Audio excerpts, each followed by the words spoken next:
Hello, my name is Nizhoni Kennedy. I am 22 years old. I am a member of the Navajo and Seneca Nation, and I am excited for today because this honestly gives me a lot of opportunities to, pursue my academic, careers and goals. So, yeah. All right. That language that you just spoke, what was that? That was Navajo. I actually have a full introduction that I do. I recently did a talk in West Virginia, and I learned both of my introductions in Navajo and Seneca, and that was very exciting. It meant a lot to me and my family. Did you grow up learning it or did you learn it later on in life? Later on in life, that's it's kind of sad, how and like why I decided to start learning, but at the same time, it helps me with my identity as a Indigenous woman. That's beautiful, honestly. Um, okay, these are some softball questions, just kind of like alleviate any nerves that you may have. Um, what is a talent that you possess that you feel like a lot of people don't know about you? I know personality wise, I'm a very selfless person. I will always help somebody before helping myself, which is probably bad. But I just love helping, being part of my community and even extending and out doing outreach work. I like to say I'm an advocate and an activist. And you know what? I'll say one skill. I do enjoy talking to people and meeting new people. I guess that's something that people struggle with, even myself when I was younger, but now I have no problem with doing that. And I love going to conferences. I love, just traveling and, exploring the world. That's honestly the being selfless. I know a lot of people think it's bad, but I'm the same way, and I feel like that's just who I am as a person. I really like it. Let's see. Um, okay, what qualities of yourself are you most proud of? I have to say, my motivation and my drive. Um, I've, had a couple of falls. I've had moments of weakness, and I've honestly turned my life around so much. It's a complete 360, and I'm just really proud of my motivation and my drive. That's beautiful. What is an accomplishment, personal project, or extracurricular that you're very proud of working on? So I'm actually today, after work, I am part of this small little organization group. We literally just started. It's called Indigenous, and basically what we do is we are trying to help the community, like the youth, even adults, all levels of powwow dancers, to help promote and teach the different categories and what it means to be part of a powwow and dancing. So I'm very excited for this project. Today's our first class, so I hope it goes well. But that is something that I really enjoy working on. And it's really beautiful, what we're doing. So I'm excited, and I hope Indigenous Roots keeps growing, and maybe we can go to different states, different tribes, meet up with other people. So that is something that I'm looking forward to. I know in the comment section of the calendar, you said you're from the East Coast. Yes. Where specifically? So I am about an hour south of Buffalo. I live on the Seneca Allegheny Territory, which is called Ohio. Um, I've always lived here most of my life. I did spend 4 years in New Mexico, Navajo Nation territory.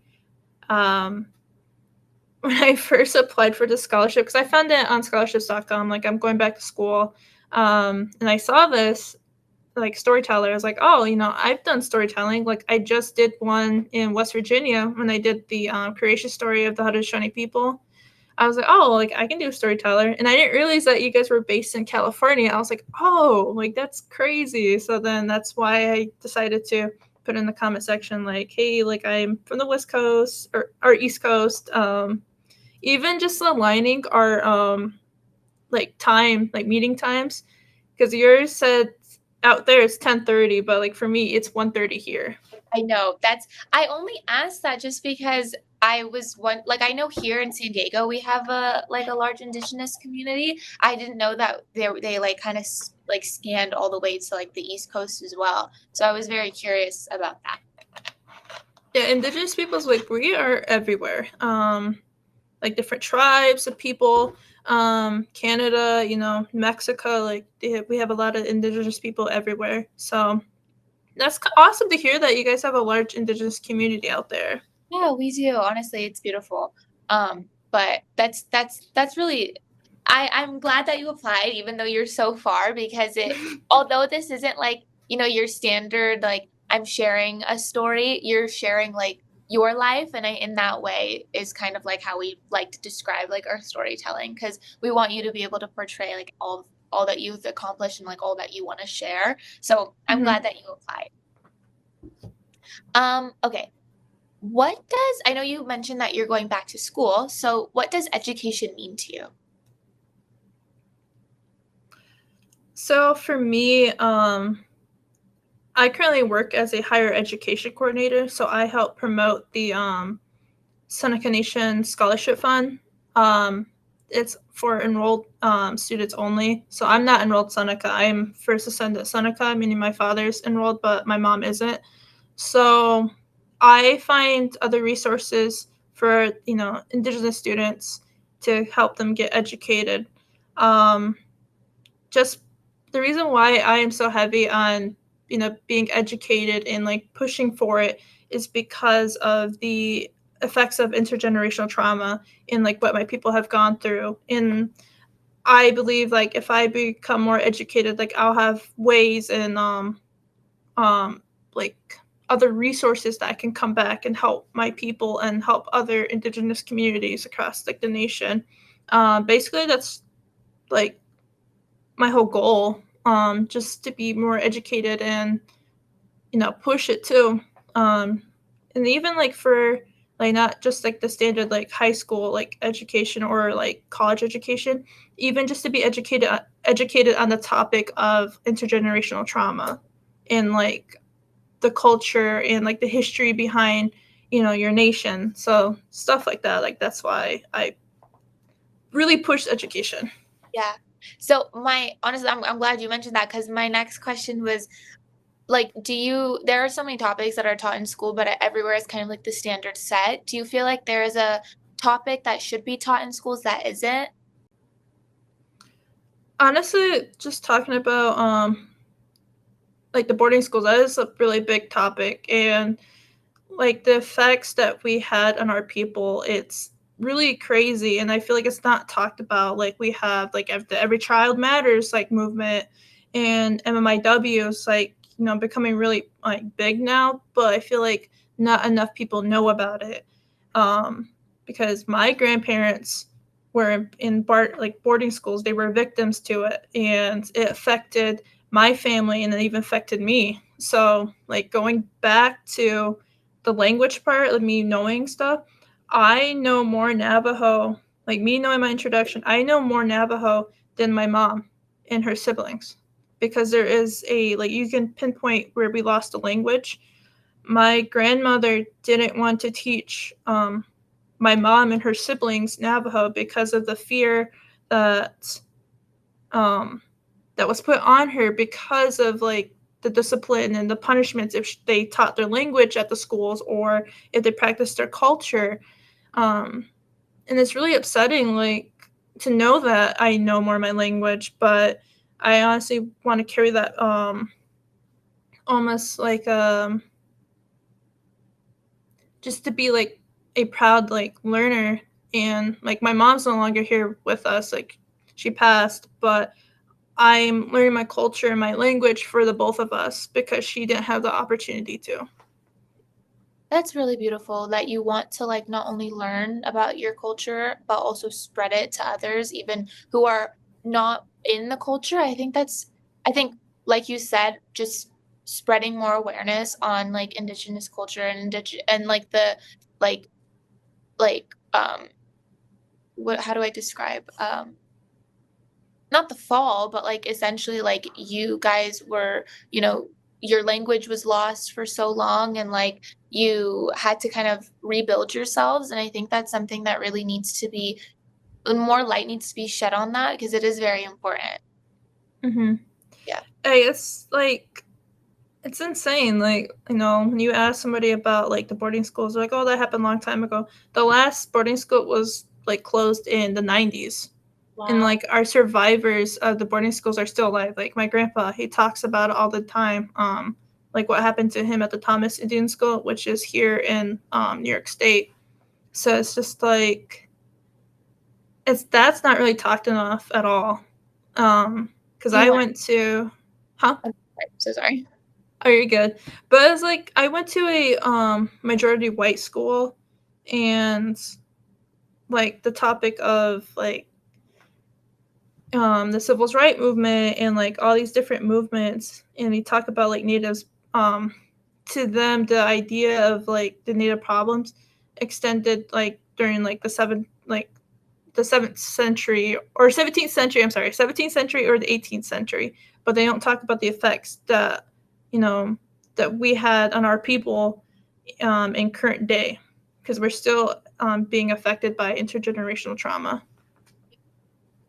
Do you have like I know all experiences that your grandfather and like your past relatives are all very personal, regardless of like, you know, when they happen. But do you have like a kind of a story of that your grandfather told you that you'd like to share? Yeah, I'll share this one with. This is from my grandmother when she was still alive. So this is from my mom's side, the Navajo side. She told me that I forgot what act it was, but the Riverside, California boarding school were starting to lose numbers of enrollment for their Indigenous students, so they reached out to the Navajo Nation. So she was part of the group of kids that got sent to the Riverside, California school. So they took them from New Mexico, Arizona, wherever, and she told me that they took them by wagon, and this happened in the 40s. She said this boy was crying for his mom. Like he had been like 5 or 6, crying for his mom. And the one day when they're still traveling in the wagon, I think she said they were in between like Nevada and Arizona. He decides to jump off the wagon and he just ran off into the desert. And nobody cared to look for him. So we don't know what happened to that boy. And it's really sad. Like, we were just a number to them. That's like I got chills. Like that's really heartbreaking to hear, and I think that's just I don't know how like your grandmother like saw that like just she just had to move on like she just had to like life kept like the world kept spinning and she just had to keep going um but that's really impactful and although it's such a heartbreaking story to for you now to know it and to hear it and to want to you know spread a legacy of like change is beautiful. Okay. So I don't know if this is this, you know, you want to talk about your grandmother or your grandfather, but tell me about someone who has left an impact on you and why. I would say it would be my mother. Um, so anything I do is for her. She suffered a brain aneurysm when I was a senior in high school. Um, my parents were separated, so I was under her care. Um, but she was just somebody that always pushed like education on me and like being like adventurous and being free. She left her home in New Mexico at age 22, so like same age as me. So she left her home, moved to like Oklahoma City for a little bit, moved to Philadelphia, and then lived in like New Jersey for a bit until she met my dad in New York. But I will always like do stuff in honor of her. So like I like to travel a lot, so like I'll do stuff for her. And when I go to these conferences and I like talk and share my story, I always think of her because she had a really big impact on my life. And I really wish she was here to see it all. But it is what it is. Maybe our creator had something else planned for us, but yeah, that's who really impacted me in my life. Yeah. I'm Catholic, so like I believe in like heavens. I know she's there. She's there and looking down on you. Okay. Is there a cause or social issue that you're passionate about, and why is it important to you? So a lot of my work I do now is I am an advocate for the Indigenous youth and athletes as well, community, all across the board. And the issue is the effects of intergenerational trauma. And, that's just such a broad, like, issue because it stems, like, from, like, sexual violence, domestic violence, substance abuse. And I really do keen in on substance abuse because I went through a phase where, I was, an alcoholic, and, I got myself back on the right track, and I want to help others, get through this issue. And, at the time, I didn't understand why I became this way. And I had to go back and reflect and understand, like, what it could be stemming from. And I sit back and analyze, like, see why my community is suffering from certain things. And it all goes back to intergenerational trauma. Like, we aren't healed people. So I am somebody who will always support and advocate for the Indigenous community and try to like take our, I'm trying to think, my mind's like rambling. That's honestly better. That we get the best conversations when we ramble. Yeah.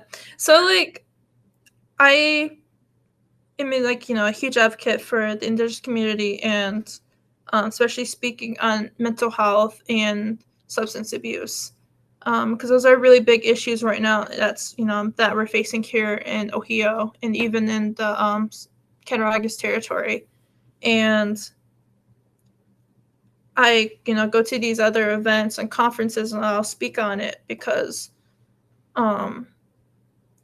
eventually, like, I want to be someone that can help lead my community and lead them to the right way. I was a coordinator this past summer for the Seneca Leadership Group, and those are teens to young adults that are put in this program where we help them develop leadership qualities.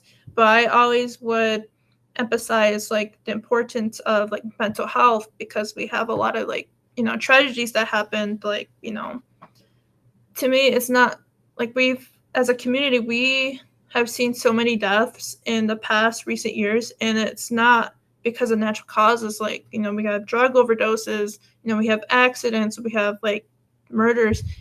And I, besides, like it's okay to not be okay, but like I can help lead you to resources if you need to talk to somebody, or if you're facing like addictions. We have an agency here that's called Seneca Strong, and I can help you get those resources. And I'm just just trying to really help my community, because I'm starting to understand like the intergenerational trauma and like how to like get through it. Yeah, that's amazing. Honestly, you're doing so much good for the world, and I hope that the community around you is very appreciative of your time and your efforts. Thank you. Okay. Two more questions.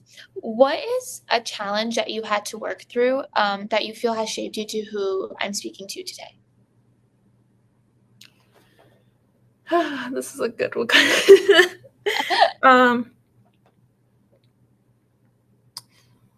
I have to say, me overcoming my alcohol addiction. Growing up, I was a very goody two shoes. I actually never drank alcohol until after I graduated high school. Like, I was a straight A student. I was scared of my mom, scared of my dad. I had a 4.0 in high school, so I was just very scared. But after my mom got sick and, dealing with COVID, I didn't know how to, I guess, vent out, my feelings. So I turned to alcohol. So when I went to college, my first semester at a school called St. Bonaventure, I didn't take any of my studies seriously. And that was probably the first time that I had a 2.7 GPA. So then I ended up withdrawing, and I realized that mentally, I was just declining. So I just withdrawed, started working for 8 months, and then I reapplied and got accepted into a school called Syracuse. And at Syracuse, I decided I wanted to, rebuild myself and revent. Okay, this time you're gonna take it seriously. Whenever you're not gonna drink.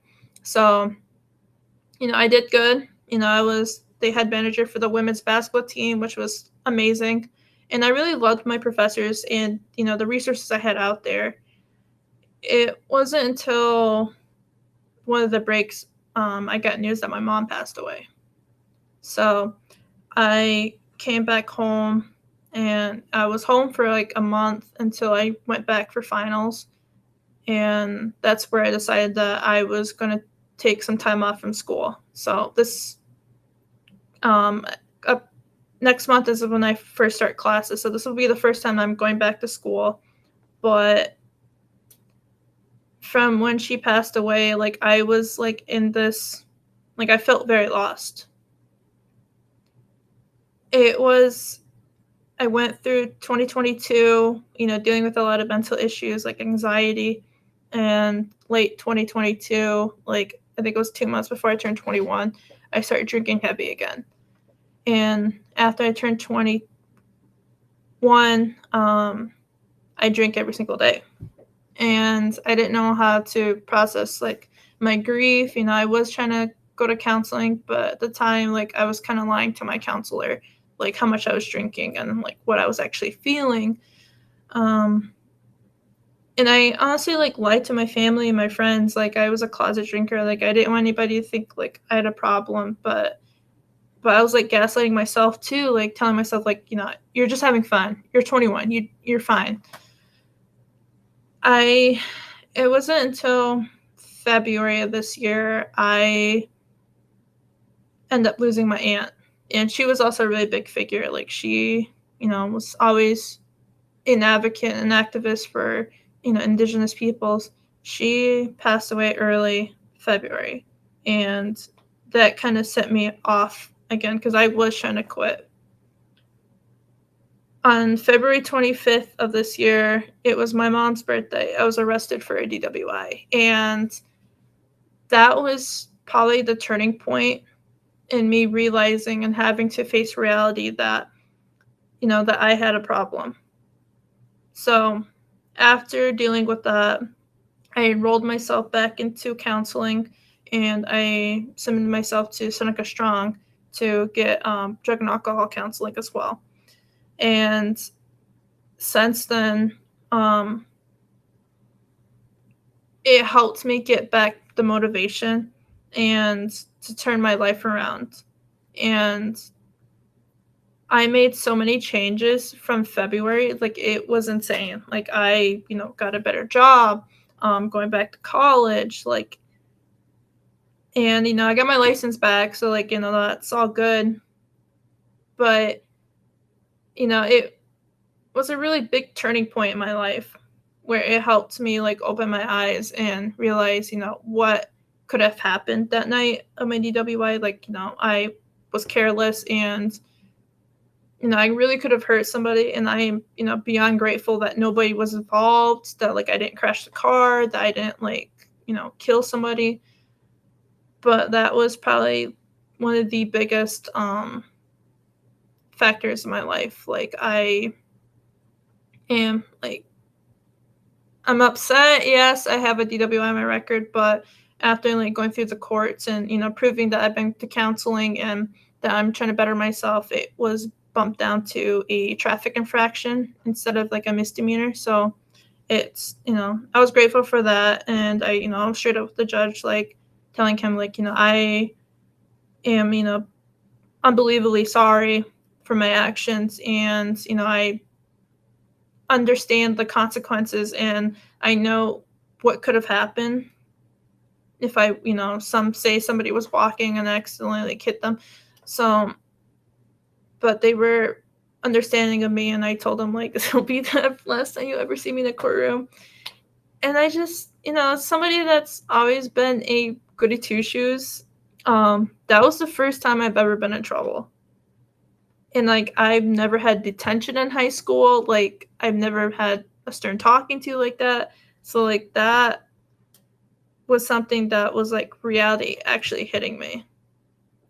So, Do you feel like that, like, when you look back on it, is it something that you, like, wish never happened, or are you, like, more, "It happened, and I'm a better person for it, and I've learned from it, and I can, like, help others to not do the same?" I'm honestly glad that it did happen. I was at the point in my life where um, I was very suicidal. And, like, I'll open up more about it. That night of the arrest was actually the day that I was actually going to try to commit. And the way I think of, like, the situation, it was a way of, like, the creator, you know, stopping me, and it allowed me to reflect on, like, the decision that I almost went through with. And ironically enough, yeah, once again, yes, I'm bummed that I have it on my record, but at the same time, it motivated me to, you know, to keep trying and give life a second chance. And I'm glad I did too, because I, you know, doing all these things and, you know, being an advocate and, you know, being there for my community. So that's how I view it. Yes, in a way, I wish I don't have a, like, record like that, but at the same time, like, I think it helped, you know, it really helped me, like, start, you know, my journey. Yeah. Yeah, I know you say you believe in, like, a higher power, you know, I think that was, like, his way of saying, like, "Your time isn't up yet, like, you have to keep going, and you have to, like, there's more waiting for you." And I think, like, what you're doing now, you know, revamping your life, you know, trying to pursue a career of just, like, helping others and helping the people in your community, I think that was, like, that's your calling, that was, um, like, that was your second chance in a way. And I love that, honestly. I'm really sorry that you had to go through that, and I'm so sorry that you had to have lost so many people in your life, but I think just, like, from first glance of who I'm speaking to, like, you're very strong for it. Thank you. Um, okay, one final question, just to kind of end off on a more lighthearted note. In usual, you know, applications for scholarships or internships or whatever the application may be, usually it's just like you write an essay or you submit a bunch of numbers like your GPA, your grade level, stuff like that. In a standard application, what do you feel like gets left out for you? So I deal with a lot of higher ed stuff. Like, I see other, like, students' applications and, like, their GPAs. Um, I think when it comes to, like, paper, when they submit their, like, transcripts, their GPAs, and say, like, they didn't do well in the semester and they immediately get put on academic probation, I feel like the student should be able to appeal and, um, be able to explain themselves, even like when they apply for these scholarships, like say they were just a couple points short of the requirement, allow them to explain, and maybe they had something going on that semester, because life hits, and sometimes you have to drop everything, and school becomes something that's further down the list. That's how I feel personally. I know I had to kind of talk to a couple of people about my GPA. Like, now I got myself back up to like a 3.3, so I don't have that issue, but like I could see it happening with other people. Like, I think that's just like the personality and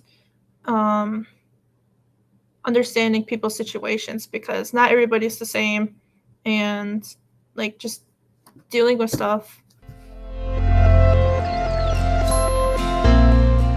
Hey YouTube, if you enjoyed this person's story, don't forget to subscribe below to hear more from our inspiring youth. If you want to apply for our Storyteller Scholarship or get more involved in our organization, click the link below to apply. Thanks for watching!